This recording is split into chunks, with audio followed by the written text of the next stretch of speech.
Now I'm hoping that this image at the top of the screen will be relatively familiar. It is the standard layout of the keys on a piano or a harpsichord or an organ or any keyboard instrument actually. The question I want to ask at the beginning of this lesson is, do we know enough music notation to represent all of these notes on a score or a piece of music that we're writing down? So up to this point we've looked at the ways that each line or space on the treble clef or the bass clef staff represents a letter name.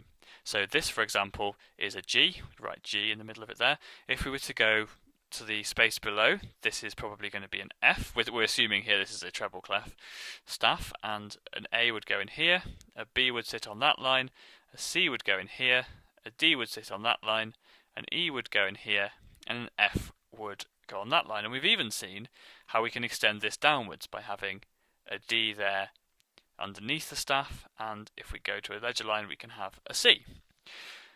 So how would those map onto this keyboard layout? Well, let's have a look. So we're going to assume this is middle C, so we're going to assume that this note that we've written on the staff here would map onto this key here, and we're going to call that one C.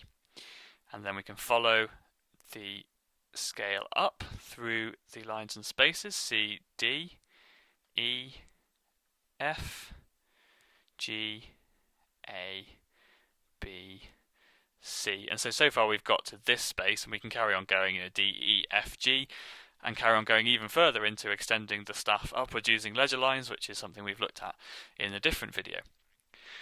But hopefully I think something will be standing out to us, that while we can very easily label all of the white keys on the piano, it doesn't look like we've got any methods of labeling these black keys. So it's really easy. If I want you to play this note on the piano, I can write this note down on the score for you and you will go for that note there. But what if I want you to play this note on the piano, this black note here?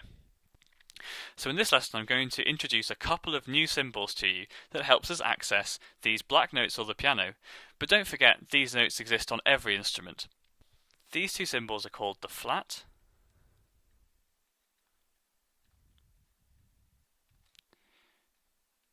which looks like this, kind of like a B but a little bit different, and the sharp, which looks kind of like a noughts and crosses board, like that. So when do we use these symbols? Most of the time it's when we want to tell the player that they're not going to play one of these letter names, but instead they're going to play a different note. On the piano, these different notes are often the black keys. So this black note sits exactly to the left of the G on the keyboard. In fact, it's what we call one semitone below it.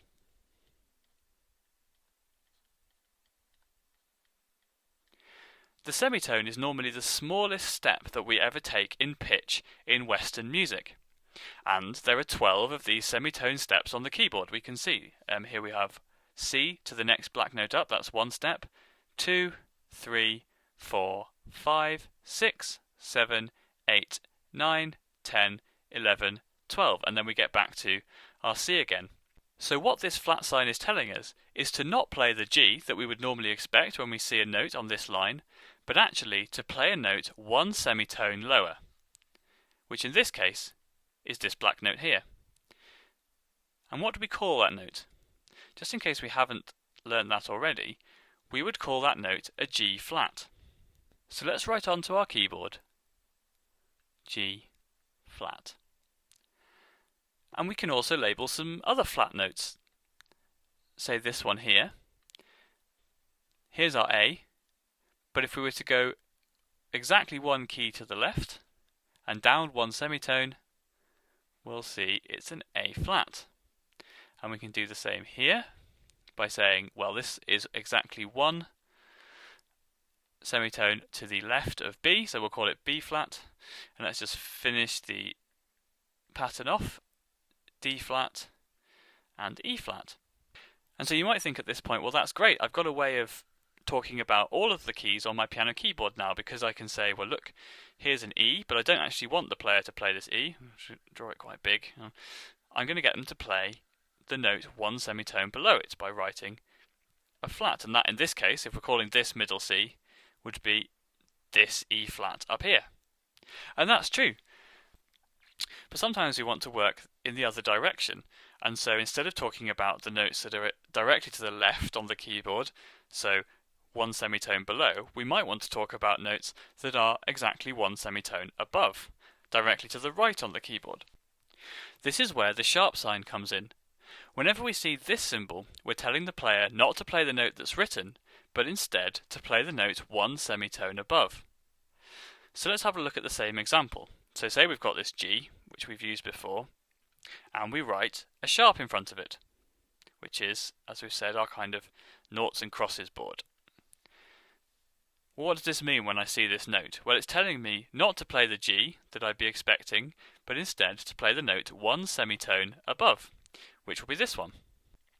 And so you might realise at this point that each black key on the piano and these in-between notes all have two different names, one referring to them as a flat and one referring to them as a sharp.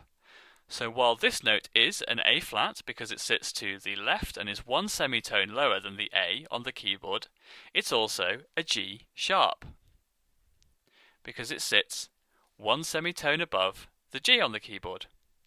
So we can write in the sharp names just the same way. So this black key, we have to ask ourselves the question, well, which white note on the keyboard is it directly to the right of? Well, that's the A. So we'll call this note A sharp. And we can do the same here. Calling this one C sharp because it's directly one semitone above the C. D sharp and F sharp.